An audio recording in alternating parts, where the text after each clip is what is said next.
atrapados a una voz metódica, por momentos dura, desgarradora, a la que la propia convicción otorgaba una fuerza que sabía llegar hasta el alma del pueblo.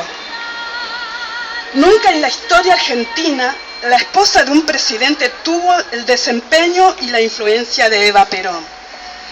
Evita fue una mujer que desde su origen humilde alcanzó el privilegio de vivir en la memoria colectiva. Esta mujer, Evita, cursó sus estudios primarios en Junín, pero no parece haberlos completado, cuenta la historia. Ella solo disfrutaba con las representaciones escolares y la fiesta de fin de curso. Llegada a su adolescencia, se siente asfixiada por el ambiente pueblerino y resuelve trasladarse a Buenos Aires a buscar fortuna. Carece de relaciones y de dinero. Ella, arriesgada, impulsiva y decidida, pero esta decisión le costó pasar momentos de hambre porque no había una estabilidad laboral. Su hermano Juan le sugiere que se vuelva a Junín. Evita responde: déjame, sé lo que hago. Mujer que se empeña y sigue adelante. Decide estudiar arte dramático para conseguir trabajo. Era una joven pueril, romántica, que contaba ingenuidades. La describe a alguien que la conoció en esa época. Evita ya ha superado la etapa del hambre. Trabajaba simplemente como figura de tercer orden, pero poco a poco comienza a resurgir. Por los años 1939, Evita pasa vagamente por algunos metros de celuloides argentinos, por ejemplo, como La carga de los valientes, El más infeliz del pueblo en 1940, y Una novia en apuros en 1941, entre otras cosas que ha realizado. Evita demostró que nunca se sintió abrumada ni vencida. Debió claudicar muchas veces. Tuvo que recurrir a interesados protectores, humillarse con papelitos y bocadillos que consideraba inmensamente inferiores a su capacidad escénica, pagar derechos de piso. Pero nunca renunció a lo esencial de su ser, ni entregó nada de lo que consideraba importante. En sus años oscuros, Evita, tropezando entre la miseria y el anonimato, mantiene una conmovedora y salvaje defensa de ella misma. Y eso le permitirá pocos años después emerger a un plano totalmente ajeno a su medio, natural, revestida de todos sus atributos. Absolutamente pura para sí, cargada con todos los rencores que considera legítimos, limpia y sibilante como una espada que se presta a caer sobre el enemigo. Evita, esta joven mujer, podría haber intentado el camino convencional de sus hermanas, como por ejemplo ser una empleada pública, una maestra, la esposa de un vecino cualquiera de Junín, pero ella tiene otros sueños, a la cual ni ella se imaginaba a qué camino la conduciría todo este trayecto de piedras y obstáculos que tenía sí o sí atravesar.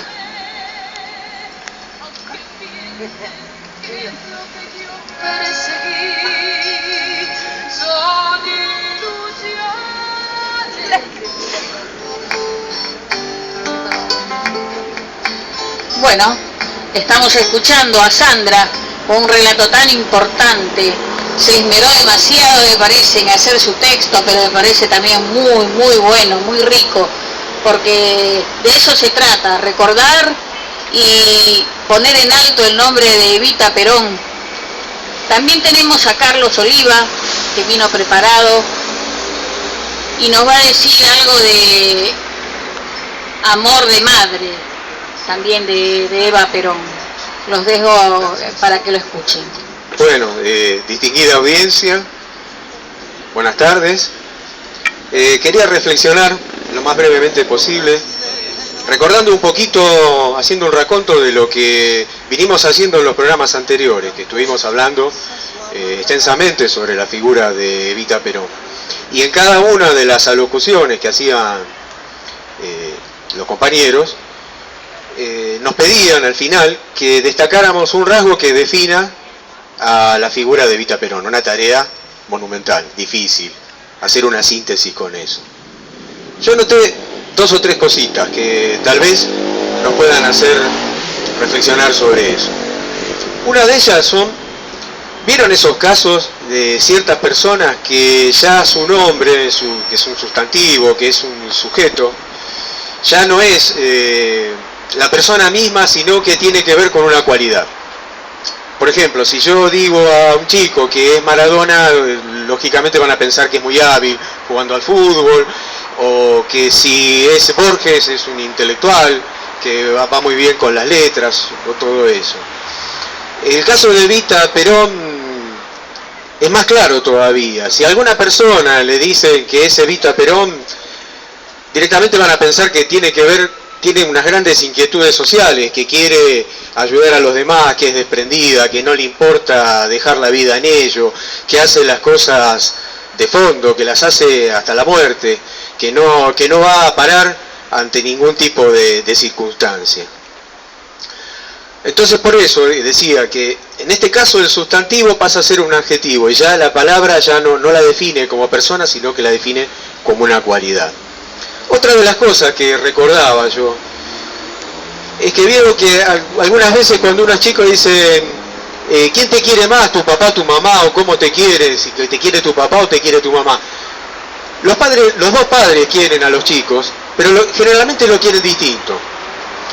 El padre establece muchas veces una identificación con el hijo y lo establece en base a méritos. Digamos, yo te doy cariño en base a lo que vos haces, en base a lo que vos mereces.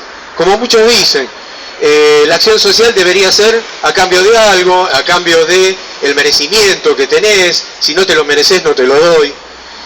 Y las madres, hasta biológicamente, no pueden querer de esa manera como el padre. No pueden elegir un heredero el más apto, casi en forma darwiniana, cuál es el más apto para recibir su herencia, o el que va a llevar a mejor a cabo, que va a ser la mejor inversión en todo caso. Es algo interesado el amor del padre.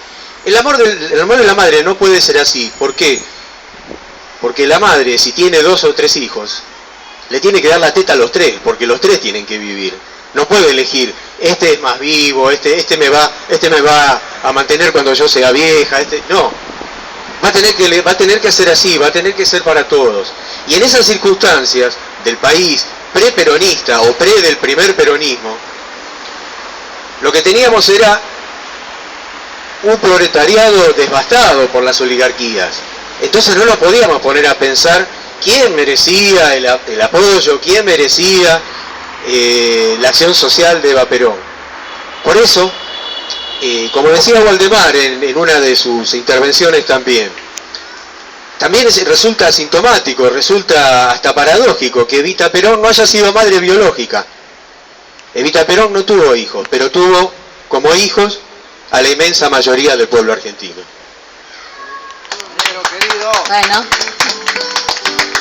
Bueno, acabamos de escuchar a Carlos Oliva en su relato. Vamos a hablar también que un día de hoy tan lindo, con un clima tan cálido, seguimos invitando a los vecinos que se acerquen a Radio Escuela, que nos acompañen para compartir con nosotros esta hermosa tarea de la comunicación. Ponemos un poco de música, Willow.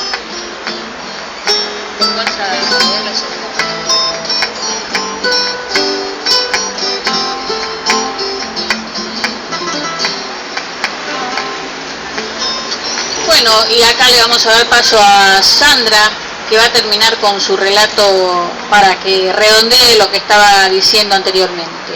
¿Así, Sandra? Vamos. Sí, muy bien, Berta, gracias. Bueno, vamos a continuar relatando la vida, cómo sigue la vida de Evita Perón. Realmente una mujer decidida, impulsiva, audaz, creo que una mujer valiente, se la puede destacar de esta manera, muy valiente para hacer todo lo que hizo y hasta dónde llegó. Bueno, mejor lo leo, así compartimos todos de qué se trata. Dale. Esta mujer, como dijimos, llamada Evita, realizando sus sueños como actriz, este trabajo marcó el fin definitivo de la era azarosa e insegura que había vivido anteriormente y promovió su imagen, ahora rubia y sostificada, a las páginas centrales de la revista dedicadas al espectáculo, hasta que llegó el día, ese gran día, como ella misma lo dice, lo expresa. Dice que todos tenemos en la vida un día maravilloso. Para mí fue el día en que mi vida coincidió con la vida de Perón. Lo vi aparecer, era evidentemente distinto de todos los demás. ¿Por qué lo destacó así? Porque dice que otros gritaban fuego y mandaban avanzar. Perón gritaba fuego y avanzaba él mismo. En ese momento sentí que su grito y su camino eran mi propio camino y mi propio grito, sigue relatando. Me puse a su lado, quizás eso le llamó la atención, y cuando pudo escucharme, atiné a decirle con mi mejor palabra: si es como usted dice, la causa del pueblo es su propia causa. Por muy lejos que haya que ir en el sacrificio, no dejaré de estar a su lado hasta desfallecer. Él aceptó mi ofrecimiento. Aquel fue mi día maravilloso.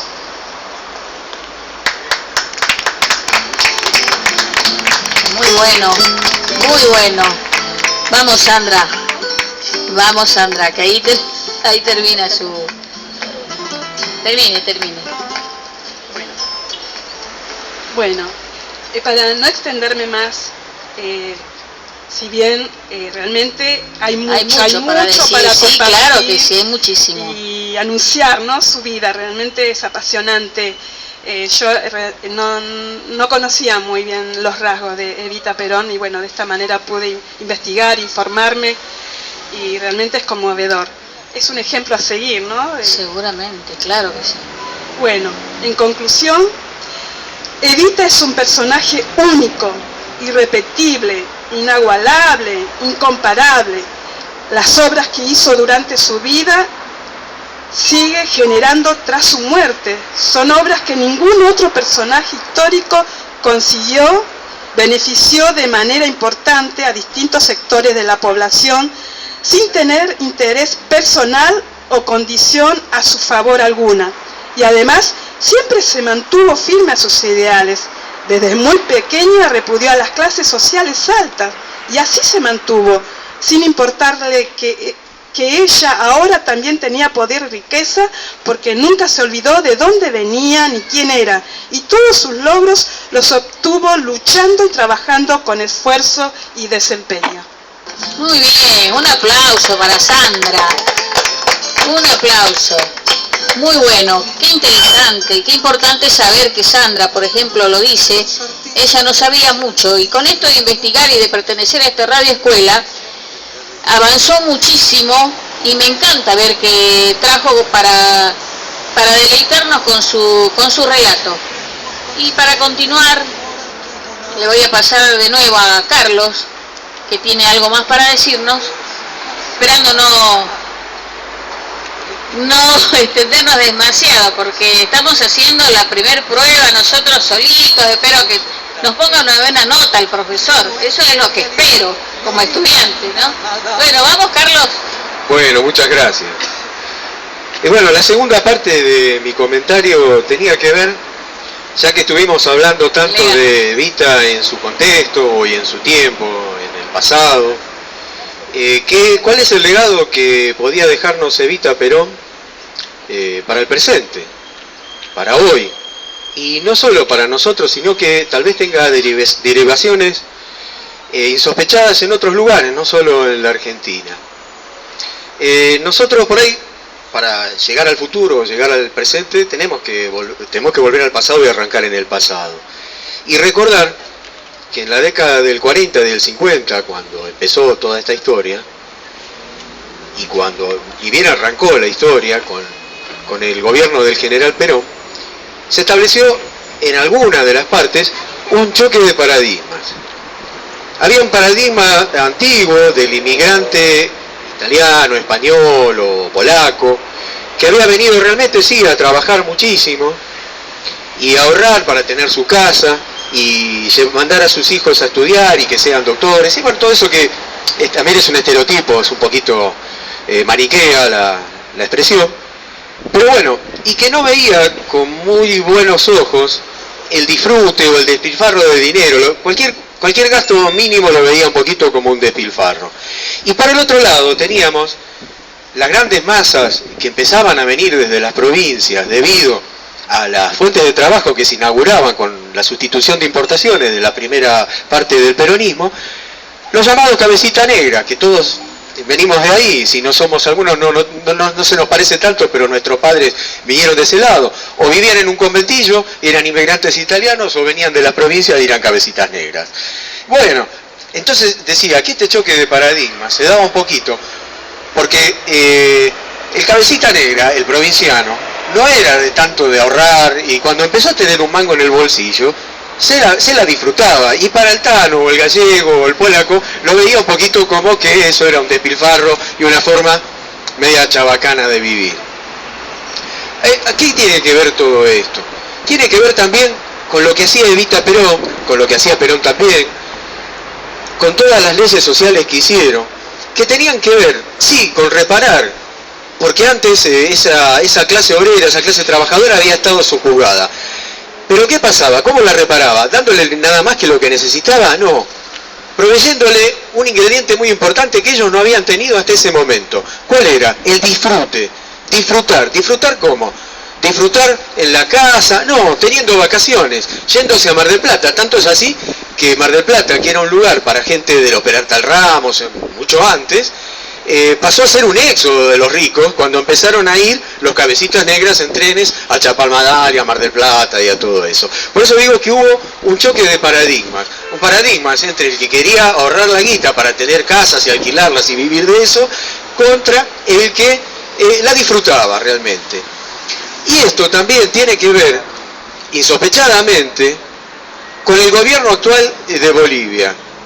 En el gobierno actual de Bolivia, el presidente es Evo Morales y el vicepresidente es Álvaro García Linera, un célebre y muy importante y muy interesante, que yo los invitaría a que lo lean, intelectual de la izquierda latinoamericana, quizás el más lúcido de todos.